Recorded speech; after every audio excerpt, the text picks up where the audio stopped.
Bonjour à toutes et à tous, bienvenue sur Radio M pour l'essentiel de l'actualité de ce dimanche 16 janvier. Le vaccin anti-Covid-19 Coronavac, produit actuellement en Algérie par le groupe Saïdal, sera exporté à l'étranger après validation de l'Organisation mondiale de la santé. Ce sont les déclarations de la présidente directrice générale du groupe Saïdal, Fatouma Kassem, invitée ce matin sur les ondes de la radio nationale.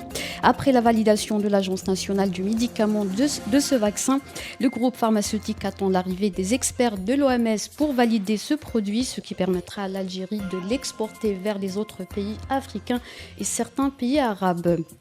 L'équipe nationale de football a effectué samedi en fin d'après-midi sa dernière séance d'entraînement avant sa rencontre avec son homologue équato-guinéenne. Cette rencontre est prévue ce soir à 20h au stade Japoma à Douala au Cameroun pour le compte de la deuxième journée du groupe E de la Coupe d'Afrique des Nations.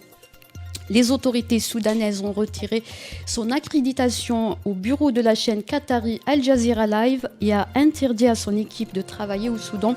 L'annonce a été faite samedi par le ministère soudanais de l'information qui accuse le bureau d'Al Jazeera de mener une couverture non professionnelle visant à déchirer le tissu soudanais. Pour rappel, le chef du bureau d'Al Jazeera à Khartoum, le Soudanais El Moussalami Al-Kabashi, avait fait l'objet d'une arrestation en novembre dernier. Il était resté en détention pendant 3 jours.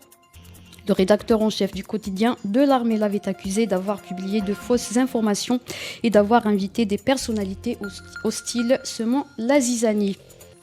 En Tunisie, le syndicat national des journalistes tunisiens a condamné dans un communiqué l'agression des journalistes et des manifestants lors des manifestations organisées vendredi 14 janvier contre le président Haïs Saïed. Selon le syndicat, plus de 20 agressions policières ont été enregistrées contre des journalistes, dont 4 arrestations. Ces derniers auraient été ciblés alors qu'ils portaient leur gilet distinctif et affirmaient leur caractère journalistique lors de l'agression. L'association des correspondants étrangers en Afrique du Nord et plus d'une vingtaine d'ONG ont également condamné cette répression. Au Mali, le Mali envisage de déposer plainte contre les sanctions économiques imposées par la CEDEAO et l'Union économique et monétaire ouest-africaine. Le Premier ministre de transition Choguel Maïga l'a annoncé hier lors d'un passage à la télévision nationale malienne. Il a précisé que cette plainte sera déposée devant les institutions sous-régionales, africaines et internationales contre les sanctions jugées illégales. C'est la fin de ce flash. Merci de nous avoir suivis.